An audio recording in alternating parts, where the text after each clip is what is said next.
Monsieur le Président du Sénat, Monsieur le Premier Vice-président de l'Assemblée nationale, Mesdames et Messieurs les membres du gouvernement, Madame et Messieurs les gouverneurs de province, Honorable Président des assemblées provinciales, honorables députés provinciaux, distingués participants, Mesdames et Messieurs, avant de commencer, évidemment, je voudrais remercier Maman Fifi Masuka, la gouverneure, pour cette minute,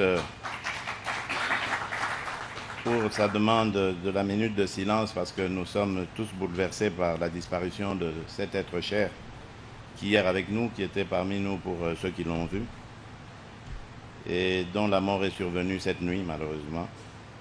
Et merci également à vous, Madame et Messieurs les gouverneurs, pour votre motion de soutien. Je suis honoré de présider ce jour l'ouverture de la 11e session de la conférence des gouverneurs de province, ici à Kalemi, chef-lieu de la province du Tanganyika, conformément aux dispositions de l'article 200 de notre Constitution et des articles 2, 7 et 10 de la loi organique numéro 08/015 du 7 octobre 2008, portant modalités d'organisation et de fonctionnement de la conférence des gouverneurs de province. Je tiens avant tout à exprimer ma sincère gratitude à l'endroit de la population de cette belle province, capitale mondiale du lithium,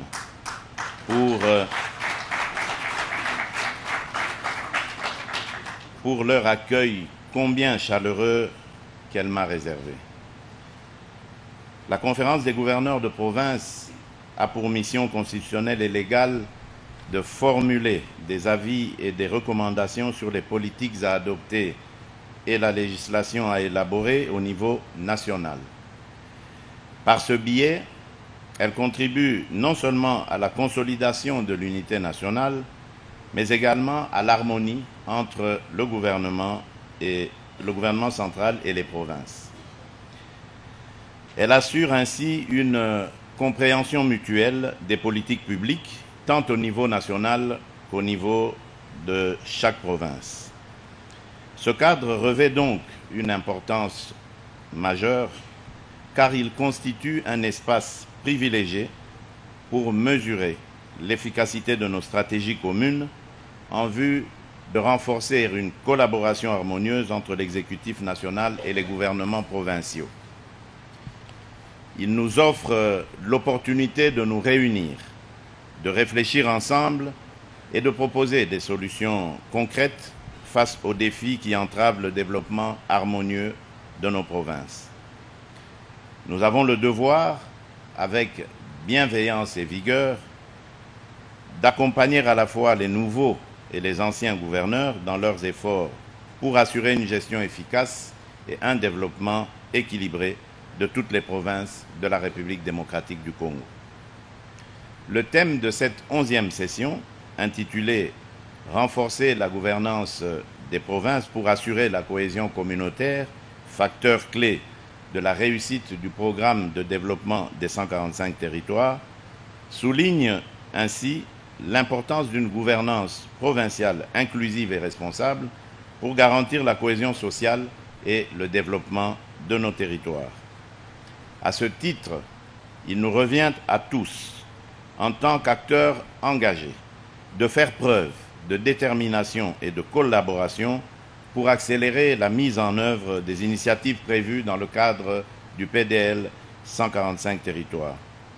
Je considère ce programme comme une opportunité singulière de transformer la réalité socio-économique de l'arrière-pays en apportant des solutions durables et adaptées aux besoins des populations locales.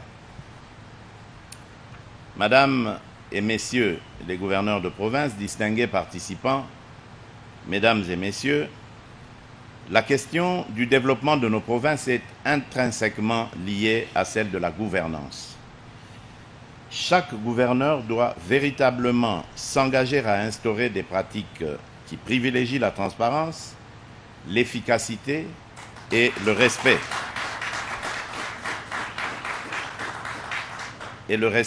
Des biens publics. Ce n'est qu'au prix de cet effort que nous pourrons garantir un avenir prometteur pour nos provinces et renforcer le progrès de nos entités territoriales de base. Rappelons que la gouvernance des provinces est encadrée par plusieurs textes législatifs tels que la Constitution de la République, telle que modifiée par la loi numéro 11/002 du 20 janvier 2011, portant révision de certains articles de la Constitution de la République démocratique du Congo du 18 février 2006. La loi numéro 8/012 du 31 juillet 2008, portant principes fondamentaux relatifs à la libre administration des provinces. La loi organique numéro 08/016 du 7 octobre 2008, portant composition, organisation et fonctionnement des entités territoriales décentralisées et leur rapport avec l'État et les provinces, la loi organique numéro 10/011 du 18 mai 2010, portant fixation des subdivisions territoriales à l'intérieur des provinces. Ces lois définissent le cadre légal qui régit les prérogatives et les responsabilités des autorités provinciales et sont supposées favoriser une gouvernance responsable et efficace. Malgré tout, le développement de nos provinces est entravé par plusieurs défis que nous ne pouvons plus ignorer. Parmi eux, l'absence de cohésion institutionnelle entre les gouverneurs et les assemblées provinciales qui limite l'efficacité de notre action sur le terrain. Les tensions récurrentes entre ces institutions, combinées à la fragilisation du pouvoir traditionnel, mettent à mal l'unité et la stabilité de nos provinces. À cela s'ajoute une insécurité persistante, source de crise humanitaire et d'instabilité institutionnelle qui affaiblit le fonctionnement des administrations locales. La gestion opaque des ressources et une allocation inadéquate des budgets d'investissement freinent également la croissance de nos territoires. Par ailleurs, le manque de ressources humaines qualifiées représente un obstacle majeur à la mise en œuvre de nos projets de développement.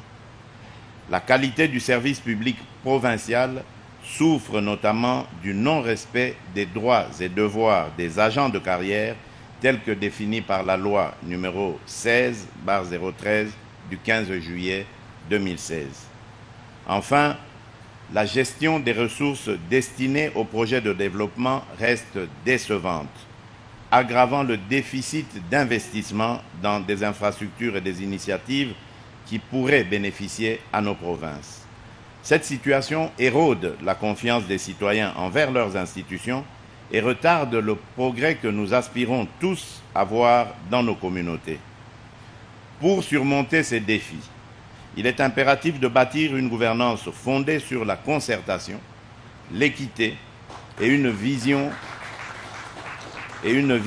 partagée du développement. Ensemble, faisons en sorte que chaque province soit un moteur de cohésion et de progrès. Madame et Messieurs les gouverneurs de province, distingués participants, Mesdames et Messieurs, au cours de cette session, outre l'évaluation des recommandations de la session précédente et la présentation par chaque gouverneur de l'état des lieux spécifiques de sa province, je souhaite que vous concentriez vos réflexions sur les thématiques suivantes. 1. La gouvernance responsable d'une province comme facteur clé du développement socio-économique. Une gouvernance efficace et intègre est le socle du développement socio-économique. Elle reflète l'engagement de l'État à garantir une gestion transparente et responsable, tout en consolidant son autorité pour répondre aux aspirations des citoyens. Il est impératif de renforcer les mécanismes d'une gouvernance exemplaire, capable de dynamiser et de diversifier l'économie locale et d'améliorer durablement les conditions de vie de nos concitoyens. 2. La gestion autonome et efficace des recettes pour les entités territoriales décentralisées, les ETD. Les entités territoriales décentralisées sont appelées à devenir de véritables moteurs du développement local. Pour cela, leur autonomie financière et leur capacité de gestion doivent être substantiellement renforcées afin qu'elles puissent maximiser leur impact sur les communautés qu'elles servent. Quelle stratégie devons-nous mettre en œuvre pour leur permettre de gérer leurs ressources de manière optimale tout en garantissant une reddition des comptes rigoureuse? 3. Le contrôle efficace d'une province comme levier de développement. Un contrôle régulier, rigoureux et constructif des actions des gouverneurs et des institutions provinciales est essentiel pour garantir la transparence et obtenir des résultats concrets. Pour cela, il est crucial de renforcer les mécanismes de supervision afin d'assurer que chaque action entreprise soit en parfaite adéquation avec les objectifs nationaux de développement. Il est tout aussi essentiel d'impliquer activement les citoyens dans le suivi de l'action publique. Publions régulièrement des informations claires et accessibles sur les budgets provinciaux et les dépenses publiques afin de promouvoir une véritable transparence. Mobilisons également la société civile pour qu'elle joue pleinement son rôle dans le suivi et l'évaluation des projets de développement. Enfin, 4. L'implication des gouverneurs dans l'avancement du PDL 145 territoires. En tant que représentant de l'État, vous êtes comptable des progrès réalisés dans vos provinces. Votre engagement dans le programme de développement des 145 territoires, en particulier dans sa deuxième phase qui se concentre sur la réhabilitation des routes de desserte agricole, doit être total et sans équivoque. Madame et Messieurs les gouverneurs de province, distingués participants, Mesdames et Messieurs, cette conférence est une occasion privilégiée pour réaffirmer les 6 engagements que j'ai pris lors de mon investiture le 20 janvier 2024 pour ce second mandat en tant que président de la République démocratique du Congo. Ces engagements constituent le socle de notre marche commune vers une République démocratique du Congo plus stable, inclusive et dynamique. Ils s'articulent autour de 6 priorités essentielles, à savoir la création de plus d'emplois, la protection et la stabilisation du pouvoir d'achat, la sécurisation du territoire national, la diversification de l'économie, la garantie de l'accès aux services sociaux de base et le renforcement de l'efficacité de l'administration. Ces engagements sont étroitement liés aux thématiques que nous abordons dans cette conférence. Ils sont la pierre angulaire sur laquelle nous devons bâtir l'avenir de notre nation. Pour leur réalisation, votre rôle est capital. Vous, les gouverneurs et responsables provinciaux, êtes les piliers sur lesquels repose la mise en œuvre de nos politiques de développement. Une gouvernance responsable, transparente et efficace est essentielle pour bâtir une République démocratique du Congo prospère et forte. C'est ainsi que dès mon accession à la magistrature suprême, j'ai reconnu la nécessité impérieuse d'assainir l'environnement des affaires et de promouvoir un entrepreneuriat dynamique. Ce n'est pas une simple aspiration, mais une priorité stratégique pour transformer notre potentiel en opportunités concrètes, générer de la richesse et créer des emplois au bénéfice de tous les Congolais. Ces objectifs exigent une implication déterminée et un effort collectif à chaque niveau de responsabilité. En votre qualité de gouverneur, vous avez un rôle clé à jouer dans cette dynamique. Vous devez veiller à la mise en œuvre effective des réformes nationales sur le climat des affaires dans vos provinces, en parfaite adéquation avec vos réalités locales, afin que chaque citoyen et opérateur économique en ressente les effets concrets. Cela passe par un suivi rigoureux et régulier pour garantir que ces réformes produisent des résultats attendus. Par ailleurs, dans les domaines relevant de vos compétences exclusives, il est impératif d'éviter toute mesure susceptible de nuire à l'attractivité et à la stabilité de notre environnement des affaires. Chaque action doit viser à renforcer la confiance des investisseurs et à promouvoir une croissance inclusive et durable. Je vous exhorte à considérer cette mission comme une responsabilité partagée, inscrite dans un engagement fort pour le développement économique de notre pays. Ensemble, alignons nos efforts pour offrir à chaque Congolais un avenir plus prometteur et faire de la République démocratique du Congo un pôle d'excellence économique en Afrique. Enfin, dans le cadre des évaluations périodiques qui serviront désormais de référence à votre gestion, je vous invite à explorer la possibilité d'impliquer davantage l'expertise de l'Inspection générale de la territoriale, l'IGTER, pour réaliser des audits. Cela permettra d'améliorer la gouvernance territoriale et de favoriser le développement à la base. Ainsi, chaque gouverneur pourra désormais être évalué sur des indicateurs concrets, notamment le nombre de projets d'investissement effectivement réalisés dans sa province. Il sera également essentiel d'évaluer la réduction des conflits de pouvoir coutumiers et communautaires. Ces évaluations seront non seulement un outil de suivi, mais également un levier pour inciter à la mobilisation des ressources et à la mise en œuvre des solutions adaptées aux besoins des communautés locales. La paix et la tranquillité sociale doivent devenir des priorités partagées car elles sont les fondations d'un développement durable. Et donc, je vous dirai à propos du mémorandum que vous m'avez adressé que certaines réflexions sont en cours. J'ai bien compris vos revendications, vos desiderata, et des instructions d'ailleurs seront données à ce sujet aux différents acteurs concernés pour apporter des réponses. À vous donc, Madame et Messieurs les gouverneurs, acteurs clés du développement de notre pays, à vous, disais-je donc, revient la responsabilité d'ancrer cet élan d'émergence au cœur de nos provinces.